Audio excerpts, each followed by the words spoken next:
Avec du bois de palette et des outils de base, je vais faire une lanterne qui peut se faire avec très peu d'expérience.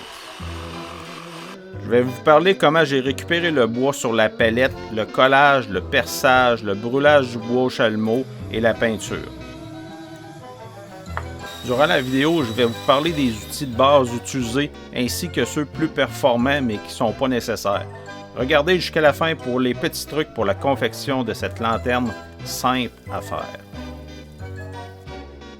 Comme le titre l'indique, la première étape est de trouver du bois de palette. Pour ce projet, j'ai récupéré des palettes de bois mou qui semblent être de l'épinette et du pin. Pour la lanterne, j'ai utilisé un petit peu plus qu'une palette, car il y a un peu de perte. Je ne me suis pas cassé la tête à déclouer les lattes de bois, j'ai simplement coupé les planches et pour mon projet, les longueurs étaient parfaites car j'avais besoin d'environ 16 pouces de long. Le bois qui va rester va être pour un projet futur ou bien pour allumer le poêle à bois. Toutes les coupes et les côtés de planches qui vont être visibles ont été fendus avec un ciseau à bois pour mettre les côtés rustiques. J'ai pas passé mon bois dans le planeur parce que je voulais garder le côté rustique. Puis j'aime pas ça, passer ça dans le planeur parce que c'est risqué d'abîmer les couteaux là, avec des petites roches qui pourraient rester dans le bois ou bien des clous ou des broches de métal.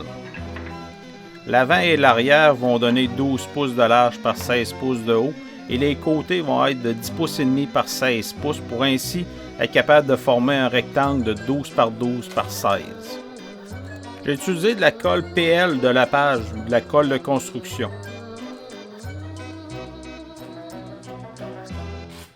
J'ai appliqué ma colle en m'assurant qu'elle ne sera pas visible de l'extérieur.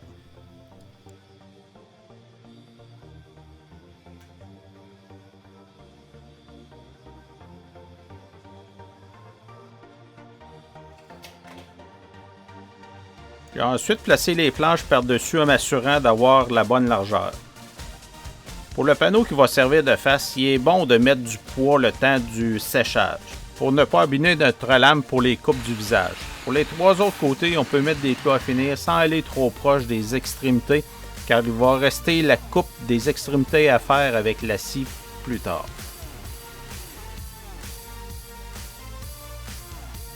Après avoir collé mes panneaux, je suis rendu à l'étape de dessiner mon visage pour ensuite le découper.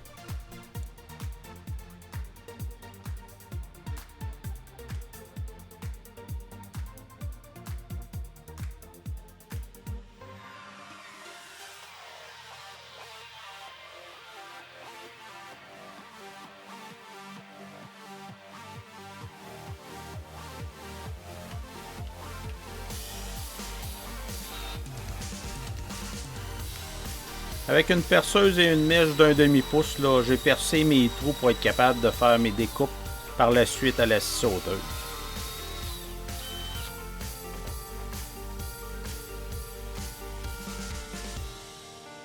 Avec la scie sauteuse, j'ai découpé les visages. Encore ici, la précision n'est pas vraiment nécessaire.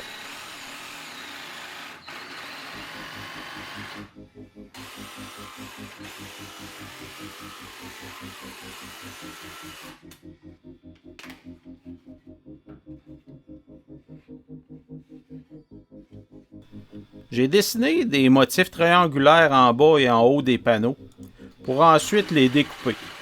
La coupe peut se faire à la scie sauteuse, mais c'est beaucoup plus facile avec une scie à ruban si on n'a pas mis trop de clous aux extrémités. Encore ici, les coupes sont aléatoires pour continuer l'effet rustique. En parlant d'effet rustique, j'ai utilisé des clous plus courts dans ma cloueuse pour en mettre partout sur les 4 faces de la lanterne et toujours d'une façon aléatoire.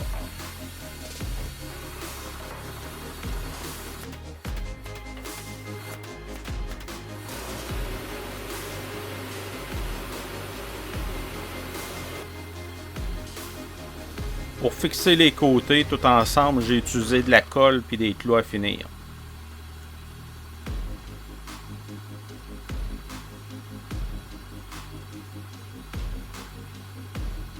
Comme vous l'avez sûrement constaté, là, je manquais de main ou bien de stratégie pour bien tenir mes pièces.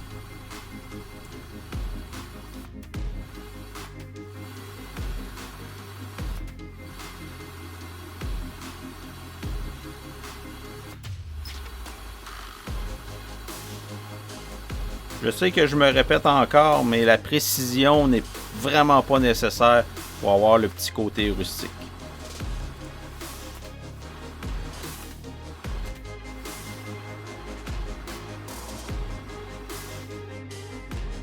Même si j'ai fait attention, il y a un peu de colle qui a débordé. Donc avec un couteau, là, j'ai enlevé l'excédent.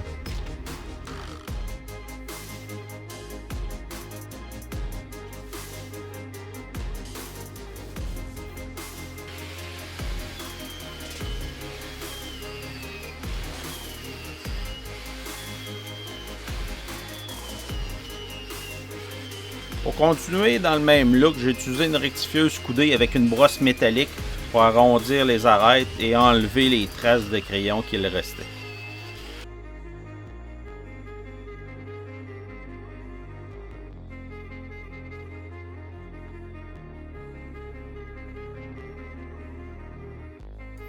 Pour accrocher la lanterne, j'ai pris une chaîne électro-galvanisée que j'avais dans le garage, mais je trouvais pas que le look était vraiment rustique, donc j'ai décidé de la changer de couleur.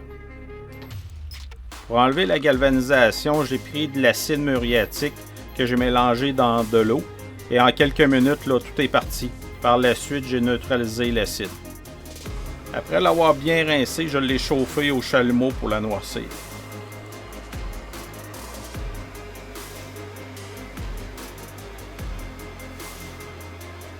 Je l'ai fait refroidir dans l'eau, ensuite je l'ai séché au pistolet thermique. Ma technique est un peu particulière, mais je voulais m'assurer d'avoir du vernis partout.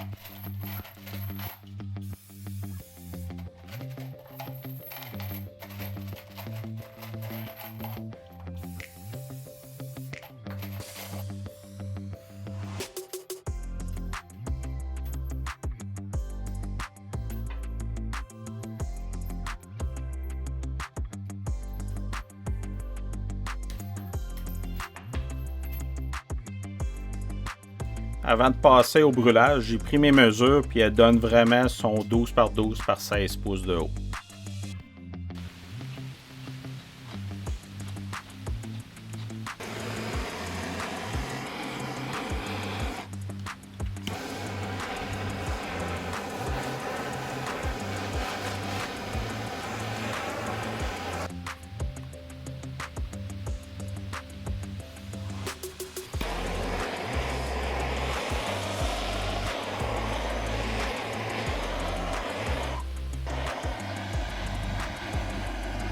J'ai laissé des traces de brûlure tout le tour. Pour un look un peu plus méchant, là, j'ai noirci les ouvertures du visage.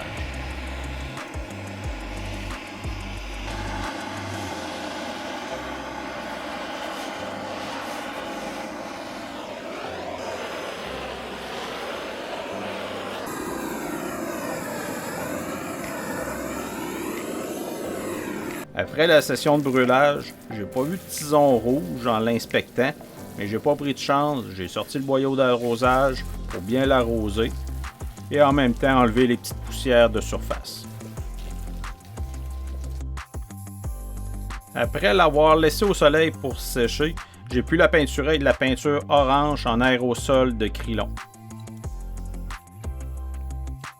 J'ai appliqué 2 couches d'orange, puis ensuite j'ai mis 2 couches de transparent, surtout pour protéger les parties qui sont noires, car c'est friable.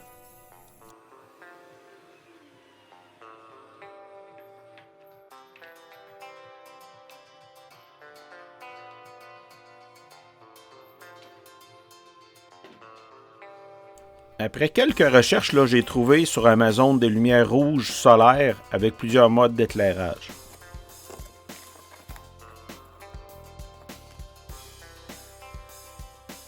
Je voulais que mes lumières soient concentrées dans les ouvertures, donc j'ai décidé de prendre un panneau acrylique pour les fixer. Sur le panneau d'acrylique, j'ai marqué les ouvertures et j'ai percé mes 100 trous.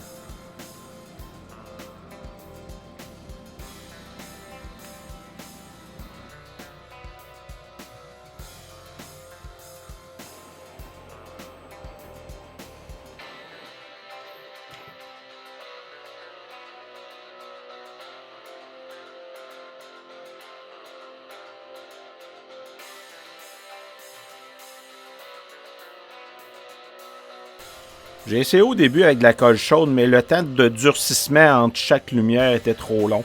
Donc j'ai décidé de prendre de la colle cyanoacrylate.